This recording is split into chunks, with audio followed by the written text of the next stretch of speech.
صلی اللہ تعالیٰ علیہ وسلم ایک مرتبہ سبھی حضرات بلند آواز میں کہیں نبی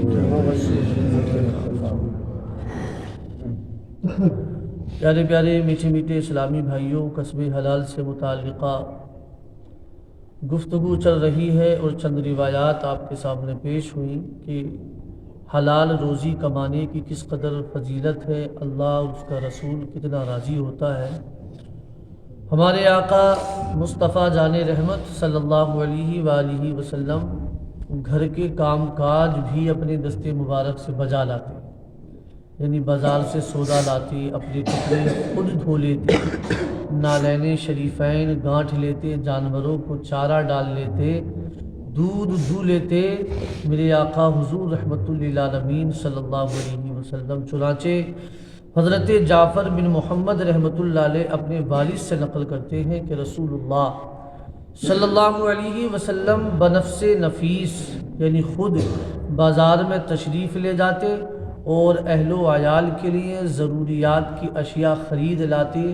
کسی نے کچھ عرض کیا تو حضور سید دو عالم صلی اللہ علیہ وسلم نے ارشاد فرمایا، مجھے جبریل علیہ السلام نے بتایا ہے کہ جو شخص اپنے اہل و عیال کے لیے کام کاج کرتا ہے تاکہ وہ لوگوں کے محتاج نہ رہے تو ایسا شخص مجاہد فی سبیل اللہ میں شمار ہوتا ہے۔ سبحان اللہ۔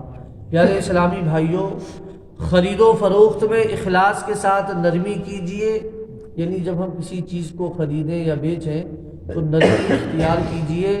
یہ نہ ہو کہ صرف مال بیچنے کے لیے خوشامد کرتے رہیں، مال کی خوبیوں میں بے جا مبالغہ آرائی کرتے رہیں، اپنے مال کی خوب تعریف ہم کریں، یہ نہیں ہونا چاہیے، بلکہ مال دکھاتے ہوئے سبحان اللہ کہنا، درود شریف پڑھنا بھی مناسب نہیں۔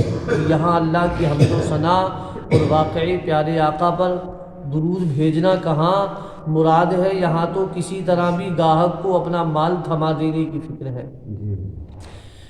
آج کل عموماً مال فروخت کرتے وقت تاجر صاحبان چکنی چپڑی باتیں کر کے گاہک کو پھسلا لیتے ہیں، اور جہاں مال کی تنگی ہوئی یا بیع و شرع میں کوئی کام اپنی مرضی کے خلاف ہوا تو جسے ابھی کچھ لمحے قبل حضور کہہ رہے تھے، اسی حضور کو بڑے بے دردی کے ساتھ دھتکار کر نکال دیا جاتا ہے، چاہے اس کا دل دکھے یا ٹکڑے ٹکڑے ہو جائے، اس کی مطلقاً پرواہ نہیں کی جاتی۔ پیارے اسلامی بھائیوں، اس طرح کرنے سے کسی کی دل آزاری بھی ہو جاتی ہے اور یقیناً یہ گناہ کا کام ہے۔ کسی کا دل دکھانا، کسی کا دل توڑنا، یہ گناہ کا کام ہے۔ لہذا ہر حال میں، ہر صورت میں اور ہر موسم میں ہمیشہ خرید و فروخت میں نرمی سے کام لینا چاہیے، اور اس کی بہت ہی فضائل ہیں۔ جو خوش نصیب خرید و فروخت میں نرمی کرتا ہے اس کو سرکار مدینہ صلی اللہ علیہ وسلم دعائے خیر دیتے ہیں۔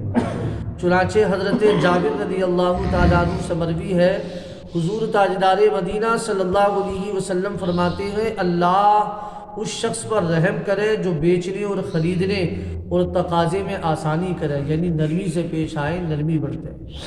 حضرت حذیفہ رضی اللہ تعالیٰ عنہ کہتے ہیں کہ مدنی آقا صلی اللہ علیہ وسلم کا فرمان عالی شان ہے، تم سے پہلے جو مسلمان گزرے ہیں ان میں سے ایک مسلمان کے پاس مرنے کے بعد فرشتے پہنچے۔ انہوں نے پوچھا، تم نے دنیا میں کوئی اچھا کام کیا ہے؟ اس نے کہا نہیں۔ فرشتوں نے کہا، یاد کرو، حافظے پر زور ڈالو، کوئی کام کیا ہو تو بتاؤ۔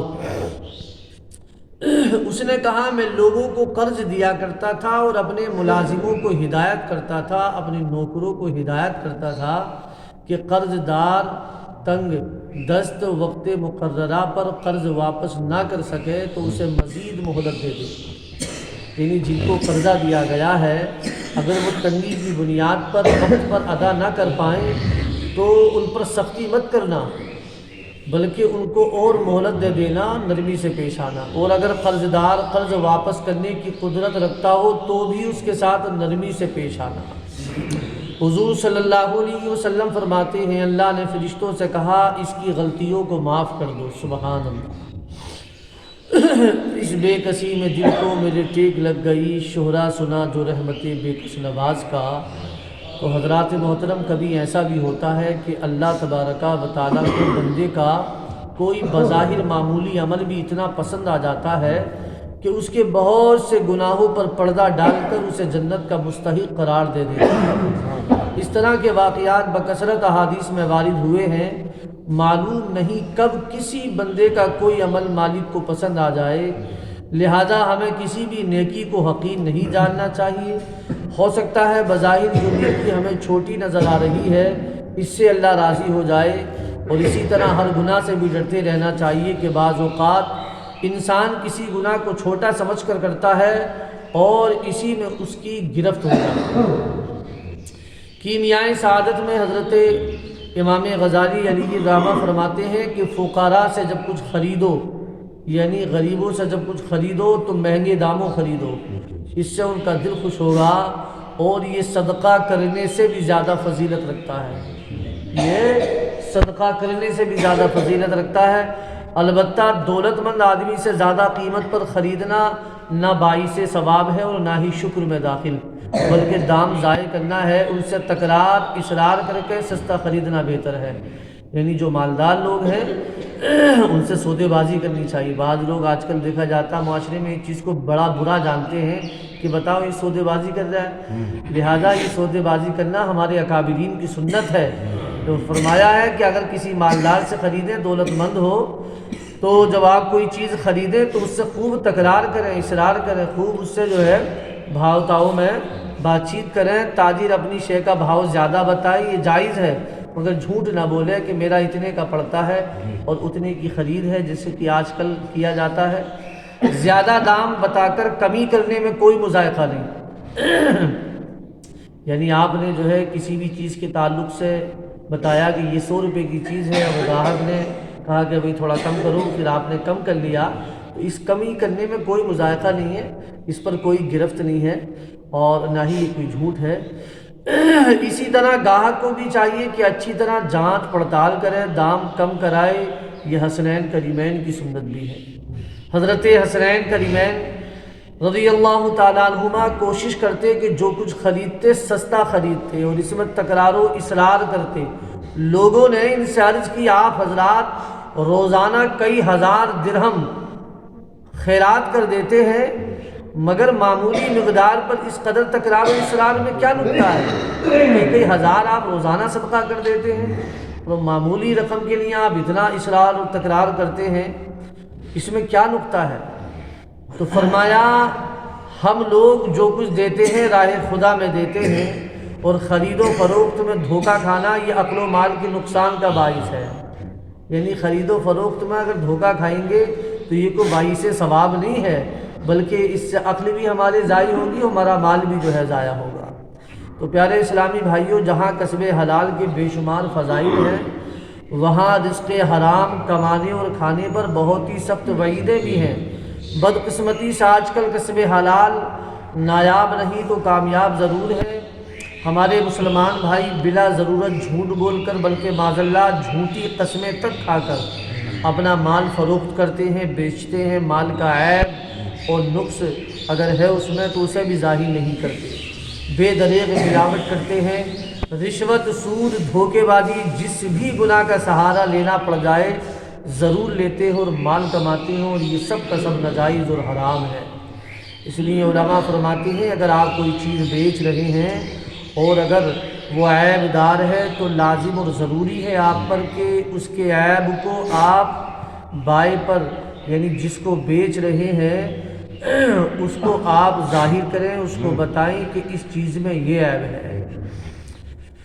پیارے اسلامی بھائیوں، غور کریں، آپ اتنا ہی کھاتے ہیں جتنی آپ کے پیٹ میں گنجائش ہے، نہیں ہے؟ اسی قدر پہنتے ہیں جس قدر آپ کی جسامت ہے، باقی آپ کی کمائی آپ کے اہل و عیال کھاتے ہیں، اور وبال آپ پر آئے گا۔ لہذا برائے مہربانی اپنے جسم ناتوا پر رحم کریں، خدا را اسے جہنم کا ایندھن بننے سے بچائیں۔ جس نے پیدا کیا ہے وہی رزق بھی عطا کرنے والا ہے۔ یہ آپ عقیدہ اور ایمان رکھیں کہ جس نے ہمیں پیدا کیا ہے وہی ہمیں رزق بھی عطا کرنے والا ہے، اور جو کچھ مقدر میں ہے وہ مل کر ہی رہے گا۔ ابھی آپ پر ہے کہ آپ اسے کس طرح حاصل کرتے ہیں۔ اعلیٰ حضرت مولانا شاہ احمد رضا خان علیہ الرحمہ رزق کی تقسیم کے بارے میں ایک ایمان افروز روایت نقل کرتے ہیں، فرماتے ہیں کہ ہر دانے پر قلم قدرت سے یہ عبارت لکھی ہوتی ہے، بسم اللہ الرحمن الرحیم ھذا رزق فلا بن فلاں، یعنی بسم اللہ یہ دانہ فلا بن فلاں کا ہے، وہ دانہ اس کے سوا کسی دوسرے کے پیٹ میں نہیں جاتا۔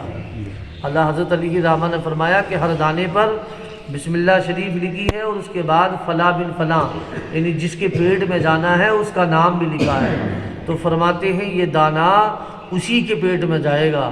اعلیٰ حضرت اس کی وضاحت کرتے ہوئے فرماتے ہیں کہ بہت سے دانے ایسے ہوتے ہوں گے کہ آٹا پس کر اس کے کچھ اجزاء ایک روٹی میں گئے کہ زید نے کھائی، کچھ دوسری میں کہ عمر نے، تو ایسے دانے کے اس حصے پر زید کا نام ماں ولدیت لکھا ہوگا اور اس پر عمر کا نام، یوں ہی اگر وہ دانہ 4 شخصوں پر تقسیم ہوگا تو چاروں حصوں پر چاروں کے نام درج ہوں گے، اور بعض دانے یوں ہی ضائع ہو جاتے ہیں، ان پر کسی کا نام درج نہیں ہوتا۔ تو پیارے پیارے اسلامی بھائیوں، تو یہ تو ایمان اور عقیدہ رکھیں کہ رب کعبہ نے جب ہمیں پیدا کیا ہے تو یقیناً اللہ تبارک و تعالی ہی ہمیں عطا کرنے والا ہے، وہ وہی رزق عطا کرنے والا ہے، تو حلال روزی ہی کمائیں اور حلال ہی کھائیں۔ رب کعبہ کی بارگاہ میں دعا ہے مولا ہم سب کو حلال کھانے اور حلال کمانے کی توفیق عطا فرمائے۔ درود پاک پڑھیں، اللہم صلی علی سیدنا و مولانا محمد و بارک وسلم۔